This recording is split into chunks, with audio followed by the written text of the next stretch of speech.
இந்த ஒரு பொருள் பொறுத்த வரைக்கும் பாத்தீங்கன்னா 7 சக்ரா பிரமிட் அப்படிம்பாங்க. இந்த 7 சக்ரா பிரமிட் எங்க வைக்க வேண்டியது அப்படின்னு பாத்தீங்கன்னா ஈஸ்ட் சைடுல வைக்கணும். வீட்டில் இருக்கக்கூடிய ஈஸ்ட் சைடுல அல்லது வீட்டில் பிரதான ஈஸ்ட்ல, அதாவது கிழக்கு பக்கம் நீங்கள் வைக்க முடியவில்லை என்றால் உங்களுக்கு எங்க வைக்கணுமோ, உங்களோட ஆபீஸோ உங்களோட பிசினஸ் பிளேஸோ அல்லது உங்களுக்கு முக்கியமாக இருக்கக்கூடிய இடத்திலே கிழக்கு பக்கமாக வைப்பது அப்படின்றது ரொம்ப ரொம்ப அதிகப்படியான ஒரு பலன் தரக்கூடியதா இருக்கும். இதை எப்படி யூஸ் பண்ணுவாங்க அப்படின்னு பார்த்தோம்னா, பணம் வைக்கக்கூடிய இடத்துல ஈஸ்ட் சைடை வைப்பாங்க.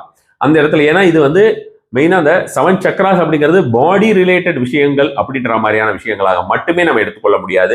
இது எலிமெண்டல் ரிலேட்டடான விஷயங்களும் கூட. ஸோ இந்த எலிமெண்டல் ரிலேட்டட் விஷயம் அப்படின்னும் போது வாஸ்து ரீதியான ஒரு கோளாறுகள் அப்படின்ற மாதிரியான விஷயங்கள், அதே போல பார்த்தோம்னா ஈர்ப்பு சக்தியை அதிகரிக்கக்கூடிய ஒரு விஷயம், அது மாதிரியான 2 விஷயத்திற்குமே பயன்படக்கூடியதாக இருக்கும்னு வச்சுக்கோங்களேன் இந்த ஒரு பொறுத்த வரைக்கும்.